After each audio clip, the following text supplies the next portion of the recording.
Assalamualaikum warahmatullahi wabarakatuh. Innal hamdalillahi nahmaduhu wa nasta'inuhu wa nastaghfiruhu wa na'udzu billahi min shururi anfusina wa min sayyiati a'malina. Man yahdihillahu fala mudilla lahu wa man yudlillahu fala hadiyalah. Ashhadu an la ilaha illallah wa ashhadu anna Muhammadan abduhu wa rasuluh. Allahumma salli wa sallim wa barik ala Muhammad wa ala alihi wa sahbihi wa man ihtadahu illa yaumil qiyamah. Amma ba'd. Faqala ta'ala fi Qur'anil Karim, a'udzu billahi minasy syaithanir rajim. Bismillahirrahmanirrahim. Ya ayyuhalladzina amanu taqullaha haqqa tuqatih wa la tamutunna illa wa antum muslimun.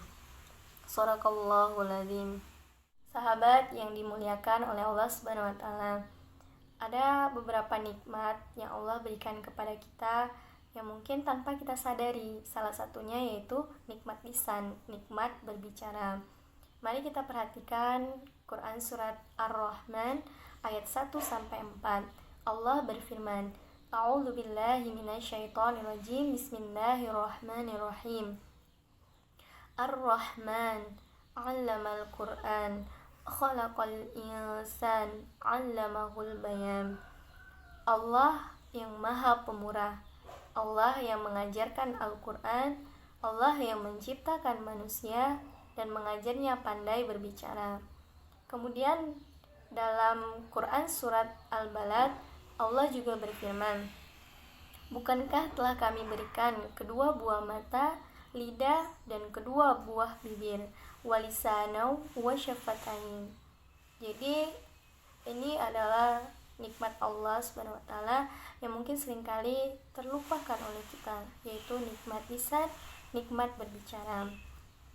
Kemudian teman-teman sekalian, mari kita perhatikan hadis Rasulullah SAW yang berkaitan dengan lisan ini. Apa-apa saja hadis yang Rasulullah sampaikan kepada kita tentang lisan, yaitu ada seorang sahabat yang datang kepada Rasulullah SAW.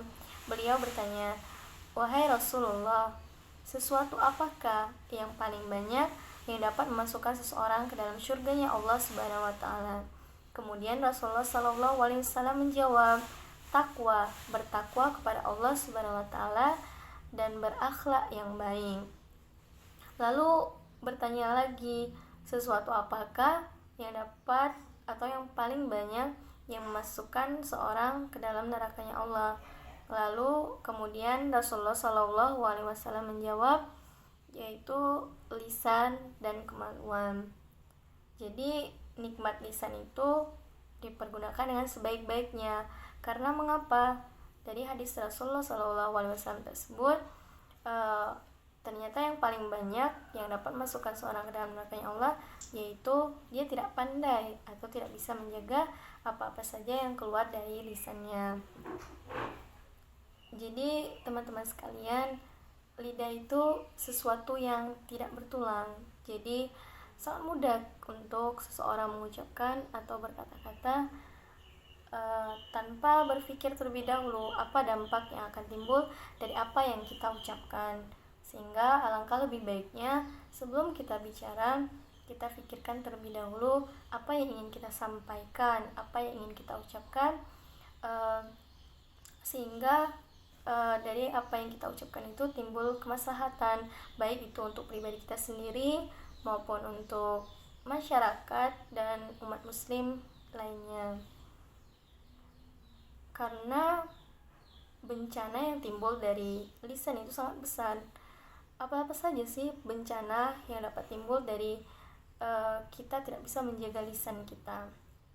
Yang pertama yaitu bencana yang dapat timbul dari lisan kita itu adalah karena berbicara yang batil, yang sesuatu yang tidak ada manfaatnya. Lisannya digunakan untuk berbicara bukan hal-hal yang positif.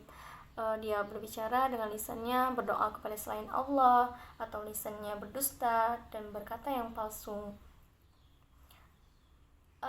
Teman-teman sekalian perlu ketahui bahwa Arab jahiliyah saja punya adab yang luar biasa tentang lisan. Mereka menganggap bahwa dusta itu adalah sesuatu yang sangat tercela, yang buruk, dan akan diingat selalu dalam jangka waktu yang panjang dan dicap sebagai pembohong. Ini bisa terlihat dari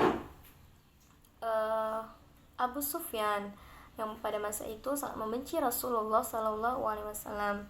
Kemudian beliau ditanya oleh Kaisar Heraklius tentang sifat Nabi SAW. Beliau ditanya oleh Kaisar Heraklius tentang bagaimana sifat Nabi, bagaimana sifat Rasulullah SAW. Di depan Kaisar Heraklius, Abu Sufyan tidak bisa berbohong, dia tidak bisa menyembunyikan tentang sifat-sifat Nabi. Beliau ucapkan ucapan yang baik-baik di depan Kaisar Heraklius tentang sifat Nabi SAW. Kemudian selain berdusta, kemudian berkata, bersumpah, berjanji palsu, apalagi yang terdapat dalam kita berbicara yang batil, yaitu ghibah dan fitnah. Teman-teman sekalian yang dimuliakan oleh Allah Subhanahu wa taala, telah disampaikan bahwa sangat mudah bagi kita untuk berbicara, sangat mudah lidah kita mengucapkan kata-kata. Namun perlu kita ketahui juga bahwa kita harus pandai menjaga lisan kita. Jangan sampai lisan kita mengucapkan kata-kata yang tidak baik, menggibahkan teman atau memfitnah dan menggibahkan orang lain. Karena ini juga pernah terjadi pada zamannya Rasulullah SAW ketika Aisyah, istri Rasulullah SAW, yang difitnah berselingkuh oleh sahabat Rasulullah SAW, yaitu Sofyan bin Mu'attal, dan bahkan seluruh masyarakat Madinah percaya akan hal itu. Seorang Aisyah radhiyallahu anhu, orang yang dicintai Rasulullah SAW dan sangat luar biasa solihnya, masih difitnah. Jadi Allah turunkan Quran surat An-Nur ayat 11-26 sebagai jawaban atas fitnah yang menimpa Ummul Mukminin Aisyah radhiyallahu anhu. Jadi kita berharap bahwa jangan sampai lisan kita lebih banyak menggunjingkan atau membicarakan orang lain. Ini terdapat dalam Quran surat Al-Hujurat ayat 12, di mana Allah berfirman bahwa jauhilah dari banyaknya prasangka, karena sebagian prasangka itu dosa, dan janganlah sampai kita menggunjingkan orang lain, memfitnah, karena itu seperti kita memakai bangkai saudara kita sendiri. Kemudian yang selanjutnya adalah namimah, yaitu mengadu domba. Ini bencana lisan yang selanjutnya, yaitu mengadu domba. Ini pernah terjadi di masa Rasulullah SAW.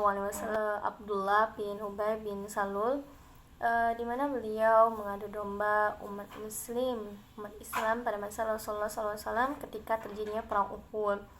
Beliau mengatakan bahwa untuk apa kalian pergi berperang?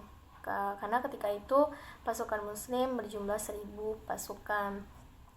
Kemudian beliau mengatakan, untuk apa kalian mengikut perang itu? Untuk apa kalian mati sia-sia? Jadi di situ 300 pasukan Muslim mengundurkan diri, tidak jadi berperang karena mendengar ucapan dari Abdullah bin Ubay bin Salul. Jadi jangan sampai lisan kita digunakan untuk mengadu domba satu sama lainnya. Tidak ada manfaatnya juga bagi kita, dan itu sangat merugikan untuk diri sendiri maupun orang lain. Selanjutnya adalah merendahkan dan menghina orang lain. Jadi jangan sampai lisan dipergunakan untuk mencela atau menghina orang lain. Seperti pada masa Rasulullah SAW, ketika itu sahabat Rasulullah SAW yang bernama Ibnu Mas'ud, yang diejek-ejek kakinya kecil oleh sahabat Rasulullah SAW yang lainnya. Namun Rasulullah SAW membela Ibnu Mas'ud. Bahkan Rasulullah mengatakan bahwa kakinya lebih berat daripada gunung Uhud. Jadi jangan sampai lisan kita ini mencela atau menghinakan, merendahkan orang lain, karena kita tidak pernah tahu isi hati orang lain.